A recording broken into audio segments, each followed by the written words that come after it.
Hi, my name is Ilya Volovik. I'm Senior Manager of Payment Fraud Intelligence Team at Recorded Future. And today I'm going to talk to you about the Russians evading sanctions, right? And some of you may say, ooh, Russians evading stuff. That doesn't sound like them, right? But in any case, there's a lot of stuff that's happening, and I kind of want to tie this a little bit into carding. And again, that's what my bread and butter is. And I think of carding as this like godfather to like all cybercrime, right? If you think about like dark web forums and everything else, carding kind of laid out the tracks for a lot of different things. So in this report, this is actually a lot of this stuff is very simple. It's easy to do. You want to bypass some sanctions, you can go ahead and use this easy method here that we kind of figured out. And the way we kind of came about, I was visiting my brother in New York, and he has one of those little TV boxes, like cable boxes that shows you like different channels around the world, and some of these are Russian language channels, Ukrainian language channels, so on and so forth. There was an ad for something called banderolka, which is, you can see the screenshot down there. And in that ad, they say, hey, we can ship anything to Russia. And I'm like, hell yeah, that sounds awesome. So I went back to work, and I'm like, what's going on here? This sounds a little bit fishy. I kind of know that, you know, carters used to use like mules to ship stuff, buy stuff with stolen payment cards, and then just ship it to Russia and all that stuff and sell it back. So we started doing research into that, and it's very, very interesting what we came up with. So some of the key findings is that you can actually use virtual credit cards to buy pretty much anything in the United States. You don't really need to verify yourself. You don't really need to do anything. There's a bunch of these different services out there. This is just one of them, this is an example. I'm not saying that they are used for legal purposes, but I'm saying, you know, who knows. And we actually did test it out. It actually works, seems to work. So parallel imports, what is parallel imports? As everybody knows, Russia started waging war in Ukraine, which is horrible. And, you know, a lot of brands left Russia. There's a lot, you know, a lot of difficulties for Russians to buy stuff now in Russia, right? Balenciagas or whatever they buy, I don't know. So in any case, you know, and again, this kind of creates this like need for all these different things. It creates kind of like a dark market. And again, I think carding is not dead. I think we're going to see a return of carding, like a big resurgence of that, because there's going to be a huge market there for that. In any case, but you know, if you're a regular Russian there and you can't get your Balenciaga and you're like, well, how do I do it? One of the ways you can do it is actually through parallel imports.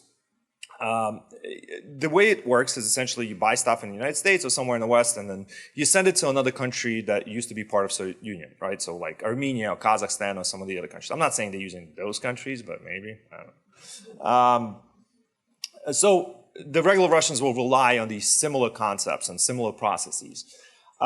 They're usually organized by these now official reshippers. So now you have this, you know, I live in Miami, there's like a little post office place. It's not like a US post office, it's just a postal office. You go in there and they ship stuff to anywhere you want to go.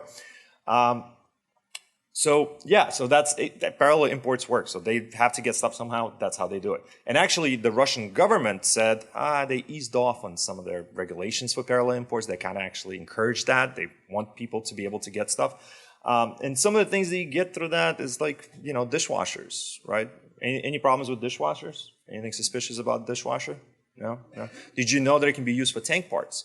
Actually, some other stuff that can be used for like military purposes, right? Dual use items. Your electronics, you know, breast pumps. I don't know about... The only reason I know about breast pumps, I have a newborn, but interesting topic, right? So I guess there's like a huge demand for breast pumps in Russia right now. There's like a huge influx. I don't know if they're having a baby boom there, or maybe, you know, they're missing some tank parts. So in any case, you know, again, they are trying to like import electronics and things for the military, and that's where this kind of can become a little bit tricky. So what's prepaid cryptocurrency cards? Essentially, it almost is like a gift card. There's a lot of these vendors out there that offer these cards. You go on there and you kind of you send a little bit of crypto there, and they give you like a US bank issued card, and you can go shopping anywhere online. Right? Since this is all electronic, you send some crypto, they don't verify your identity. I think if it's under $1,000, we didn't find anybody that verified your identity. So you just send $1,000 worth of crypto, they give you a card, it has $1,000 on there, you can go to Best Buy, you can go to Amazon, you can go whatever store you want to go to, and you can buy whatever product you want. Because it's a US issued bank card, because there's no Russian name on it, there's nothing like that. So very, very easy to buy anything you want. Converting rubles to crypto is very simple. Russians are a little bit more adept at crypto. It's been around there for like a little bit longer than here, and they're a little bit more used to it. Even, like I said, I live in Miami. There's like these little stations there. You can go in there, put some money in, and it gives you crypto, right? So same thing, Russians are familiar with what crypto is. It's very easy to take rubles, buy some crypto. Absolutely legally. They do have exchanges in Russia that are legally operating. There's nothing there that's illegal on that. So and then you take that crypto, you send it to one of these virtual credit cards, and you have a US issued bank card. And actually, if you go on dark web forums, I think I have a screenshot there. Everybody can read that. They actually even advertise on dark web forums. So, you know, exploit. Somebody said, hey, how do I do this? And somebody says, well, use this, one of the VCCs. So that's very interesting. And we tested that card, right? So we tested it to find out, like, hey, what's the bin? Where's the bin going to? And it is going to the US bank. Mail forwarding. Again, these reshippers are, you go on the website and they say, yeah, you know, we're not going to bypass sanctions, but how are they going to check what I'm sending to them, right? Like, are they going to verify? They're going to open up every box and make sure there's not a breast pump in there, or like, you know, it's not a dishwasher or something else. So this is like a very kind of gray area there. How do you verify some of the goods that are being sent? So again, I'm not saying that they are doing it like illegally, but it would be so easy to ship something out that would be under sanctions. And actually, this Banderolka Qwintry, the one that I initially saw, they have like a host of services on their website. You can actually pay them with crypto and then use their internal browser to go like log into these other online shops, right through them. They actually accept Mir card. Mir is like, think of Visa, MasterCard that we use in the States. Like in Soviet Russia, I mean, in Russia, they use Mir card. So Mir card is like their equivalent. You can actually use Mir card on that website. So you can actually buy with that card. You can actually buy with rubles. You can buy with whatever you want. So they have all these different services. And again, that Qwintry or Banderolka site is actually advertised on dark web forums. So actually Cybercriminals approve, stamp of approval. So very easy to do. Again, you know, all you do is get some crypto, go on these VCC card, get one of the VCC cards, or go on that website, and you end shopping for breast pumps. So, you know, some of the mitigations, obviously we kind of want to encourage them. We contacted one of these VCC issuers and we're like, hey, you know, before we released our report, we say, hey, listen, this is what's going on. We're seeing this. Are you guys verifying these individuals? Why we were not asked any verification questions when we tried to get one? It's like, oh, I don't know. I'm like, so, okay.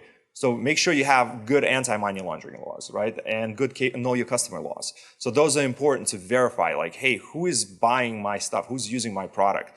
Because at the end of the day, if that product, like a VCC, is used to buy an item that is actually sanctioned, that can create some dangerous situations for people. I'll give you another example, an interesting one. My wife and I were in Miami. We went to that post office. My wife she's Ukrainian. She was sending some supplies to her family in Ukraine. And, you know, behind us, there's this Russian guy dragging in this dishwasher. That thing looks old. So I was like, dude, is this for a T-34? So again, these things are like out there, right? I'm sure like in DC, you have the same, like similar post offices. These things like easy to find. And again, back in the day, these were kind of like the trails that were used by these carters. They used to just, you know, have a stolen payment card, go to Best Buy, buy some iPads or whatever, and then reship it through mules. But now, like, you have like almost legitimate ways to do it, to bypass some of this. So in any case, I think that pretty much I'm right on time. You guys have any questions?